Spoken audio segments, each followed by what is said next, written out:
Hey, Tate. Tate's just showing up, and I told him I have something new to show him. I bet he's never seen one before. Guess what this is? Don't look at the words, just look at it. It's a rifle. Yeah, I know. Does it look familiar to you at all, other than it's a rifle? Something a little bit different? CZ is what it looks like to me. Really? But that's about it. Got it.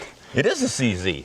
But what CZ is it? I have no idea. It is the 5.27 Varmint. Looks attractive. With a mini Mauser action. Look at that. It's got the Mauser claw on the outside of the bolt. But look at how tiny that bolt is. It's a little fella. Yeah, it's a little fella. Isn't that cute? But it's effective, and guess what it's chambered for? Something else you've probably never seen before. I'm looking at the boxes right here. 204 Ruger. Oh, I've shot a lot of stuff with the 204. You know the 204 I've Ruger? shot a lot of stuff with the 204. Well, you guys, if you don't know the 204 Ruger or the CZ 527 Varmint rifle, you're going to find out about them on this episode of Ron Spomer Outdoors. I guess so. My friend John loaned me this rifle. Oh, I thought that was yours. I was hoping you'd loan it to me. Yeah, I wish. No, my friend John loaned this to me. He said, hey, check it out. Do a show if you think it's worth it. Something different. And it really is. Not only is this a mini Mauser action, but I want to show you something about the trigger. Safe is forward. That's goofy. That's what I don't like. Who pulls back a safe? But that was CZ back in the day. Yeah. They were like that. So you have to get used to that, because I'm always ready to go forward to fire. And it's not firing. So back to fire. But there are two ways to fire it. One, I can pull the trigger in the normal way, and it's breaking at around 3 3/4 pounds, something like that. Not bad. Pretty good trigger, right? Look what happens if I do this. Is that a set trigger? Set trigger. Can you I touch push it? forward. May I? You may. Okay, I'm gonna touch off the regular trigger first. Yeah. Okay, it's not a bad trigger. It is a little heavy. Woo! All right, pop it again, and we're gonna measure it. Okay.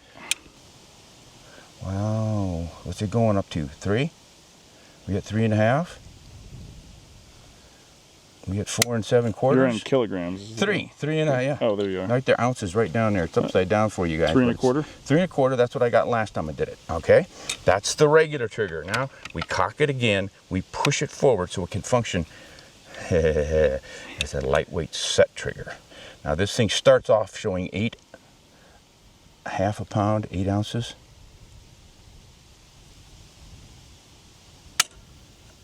Right at just under a pound. Just under a pound. Now earlier I had done it and gotten lower than that. There's 8 ounces. 10 ounces was where it broke earlier for me. Yeah, that broke at about 12 ounces. Yep, just under a pound, 3/4 pound. Either way, that's kind of what you want in a varmint rifle, something with precision, so that's kind of how it does it. You know, the rest of the stuff is pretty traditional. Nice walnut stock, nothing too fancy, but it's got a little bit of grain structure in it, if not figure. But I really like that mini Mauser action. So what does it do on the range? It shoots at 204. So now I think it's time to talk about the 204 Ruger cartridge. Guys, if you haven't seen this before, obviously it's a 20 caliber because it's 204, not 224. Here's the 243, 224. Put this guy up beside it. Whoa, it's longer. Why is the case of the 204 Ruger longer than the 223 Remington? Because it's based off of a 222 Remington. No? Close. It's based off of the 222 Remington Magnum. Oh, that is a round that most people have never seen, probably never heard of. And what that was is that they had the 222 Remington in 1950. Yeah. Real popular, and they wanted a little more velocity out of it. I think they were shooting for that military contract that eventually landed on the 223. So Remington just stretched the case out so they could get more energy in it. That's what the government was looking for. They got it. The 222 Remington Magnum did not get accepted by the military. So Remington said, well, we went through all the work of designing it, let's just put it out as a hunting round. So that's when it popped up. It was about gosh, would it have been about 1960-ish? Wow. But it didn't last very long because pretty soon the military shortened it down to make the 223, and that took over. So they went to this for the 204 to get super horsepower out of it. What does this thing drive a 32 grain bullet at? 42. 4,200 and some feet per second, so it's a screamer. So I was shooting some animals with a 6.5 Creedmoor this winter. I was shooting coyotes. We were having some coyote and raccoon problems behind my house, and I was shooting some animals with the 6.5, and I had a few issues with animals that I'd shoot, and that 6.5 would just punch a hole right through them, and they'd take off running. Okay. I switched to 204, and that is the correct answer. I mean, I had beautiful furs from that 204. It would just punch in, explode on the inside, no exit hole, even on a raccoon. That's the point of this, guys. It's a varmint cartridge, obviously, and a lot of guys will use it for rock chucks, woodchucks, prairie dogs, ground squirrels in the hay fields and all that sort of stuff. But it's a great fur cartridge, and that's what attracted me to it when it first came out. I borrowed a rifle from Kimber, and it was a super accurate rifle, and I went coyote hunting with it exclusively that fall. I don't remember how many I took with it. Took some bobcats, some crows, and a few little things like that just to thrash it out and work it, and just loved it because it does the same thing ballistically. Would you grab that big heavy thing for me? I'm getting tired. Yeah. It does the same thing as a 22-250 does with a 50 grain bullet. And look at how much more powder you need to burn up in that 22-250. What speed are you getting out of the 22-250 right there? Good question. I've got charts to show everybody. Why don't you hang on to that and I'll get those. So in the 22-250, I'm shooting a 50 grain bullet to 3,850 feet per second. With the 204 Ruger, I'm shooting a 40 grain bullet to 3,815 feet per second. So the Remington starts off a little faster, but it doesn't have as high of a BC. Yeah. Neither one of them is exactly high. The 204 Ruger is a 239, and the 22-250's 50 grain bullet is a .238. So that's pretty close. But the reason that's the reason when you've got your ballistic coefficient and your muzzle velocity, that predicts your trajectory. Yeah. It doesn't matter if your bullets weigh more than each other. It's the BC and the velocity that make the difference. Yeah. The only thing that changes with a heavier bullet is more energy downrange. And the nice thing about both of these cartridges is how flat they shoot. If you do like a 200-yard zero, you're dead on out to 400 yards. Well, here's what I did. I went 1.57 inches high at 100, 1.52 inches high at 100. So let's just say inch and a half high at 100. At 200, I'm an inch and a half high on both of them. A little bit of difference here, but we're talking tenths of an inch. Yeah. At 300 yards, the 204 Ruger is dropping 2.65 inches. The 22-250 is dropping 2.61 inches. Same trajectory, guys. And at 400 yards, you've got 12.21 inches of drop in the 204 Ruger, 12 inches of drop in the 22-250. So, like I said, same trajectories. Yeah. Why bother? Well, because you're burning less powder, and there's less chance you're going to shoot through the animal and tear that hide up. And that's why I went with it for my fur. Yes, I actually have never had the 204 go all the way through an animal, even on animals as small as a raccoon. I shot a coyote in the chest. It was sitting there looking at me, Ron, and I shot it right in the chest. And I only have, a coyote's not that thick. Right. It went through, it obliterated the insides, but it didn't go out the outside. Oh, sure. I did that with a 7-rim mag one time.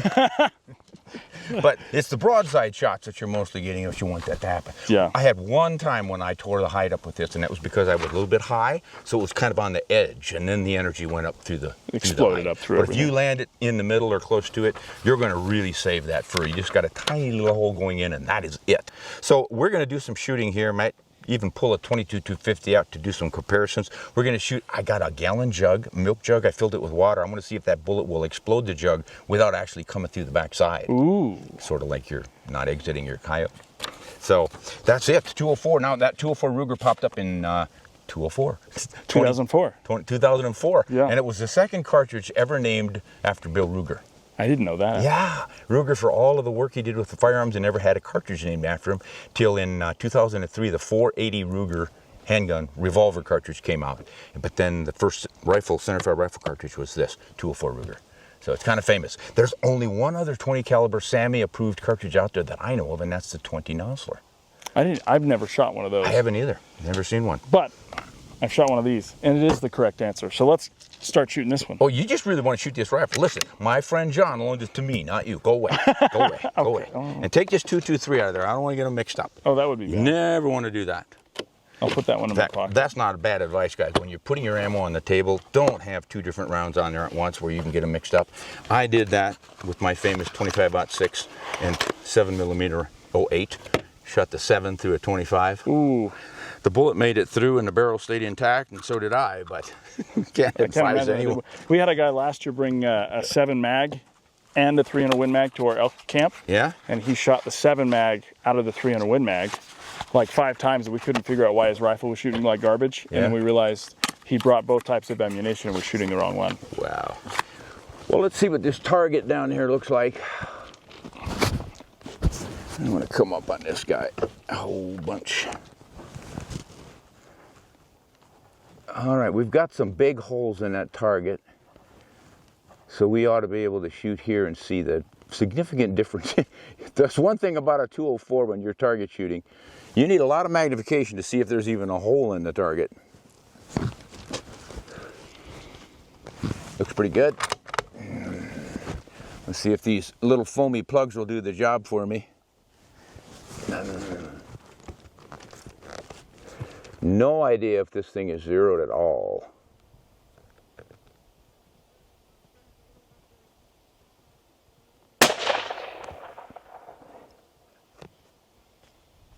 Ooh, I think I see it. 4 up and 1 right. Let me get on the spotting scope. 4 up and 1 right. Jump on that spotting scope, my friend. 3,875 feet per second, folks. Woo! Read them and weep. Not bad.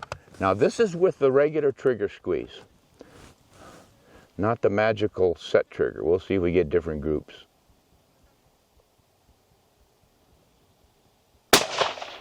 Half-inch from your first shot. Nice. That's 39.21. So now we have exceeded our predicted velocity. Pretty nice stuff.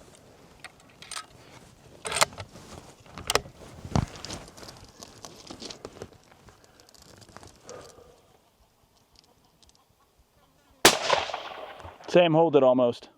Nice. I see why John likes this rifle. Well, I adjusted the scope, so I should be a little closer to spot on now. I'd like it to be a little bit high. Generally, I shoot these varmint rifles 1.5 inches high at 100 yards and find that that is good enough for ground squirrels, more than good enough for coyotes. If it's strictly a coyote shoot, I will sometimes go 2 inches high because I'm going to peak at about 2.5 high at our maximum range, and that's usually around 150 to 200 yard distance. So most of my coyotes come inside of 200 yards when I'm calling. But if I need to reach out to 300, I can still hold dead on and drop it right in there. So, set trigger, push forward, and oofta boofta, baby. Well, what would you like me to hold this time? I just still hold on that red dot. Hold dead center. Dead center. 3/4 inch right. Yep. 1/2 inch high. I see it now that I'm up at 16 power.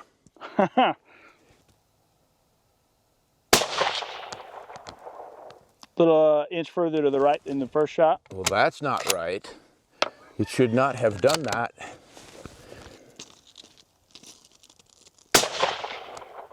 About 1 inch group total. Yeah. Could get a little better than that, but I noticed something weird on that set trigger. The second shot, it felt like it was way heavier, like it wasn't a set trigger. Really? The last one was very light. So I wonder if there's some inconsistency in that. With the set trigger. It seems like you're getting way better accuracy just using the regular trigger. Yeah, which seems like the opposite of what it should be, guys. But yeah. But this is an interesting thing. You don't usually see that. But then again, this is more of a European rifle, and they're into set triggers over there in Europe. Okay, let that barrel cool a little bit. We're still experimenting now, guys. Remember, we thought that set trigger was not working ideally as a set trigger. And try it again. Did not feel all that consistent. Now this is kind of an unusual metal magazine, a steel magazine. These days are almost always some kind of a polymer or nylon, which I actually like because I found out that in the old days you ding one of these, bend it up or something, and you're kind of screwed. And the polys don't do that. Whether or not they have the longevity, I don't know, because so many plastics will gotta deteriorate with age. Oh, you want me to go to 200, do you? I do. You know what? Got a black one and a yellow one. Well, let's go for the black one. We'll see it better on the black one. You see that bullet hole, that silver one that's near the center, but a little bit left? Yep. That's going to be I'm going to aim just a couple inches to the right of that.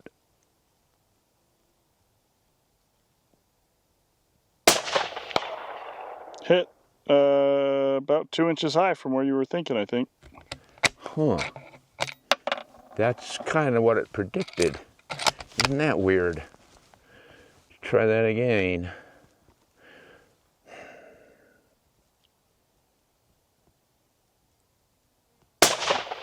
Same, within an inch.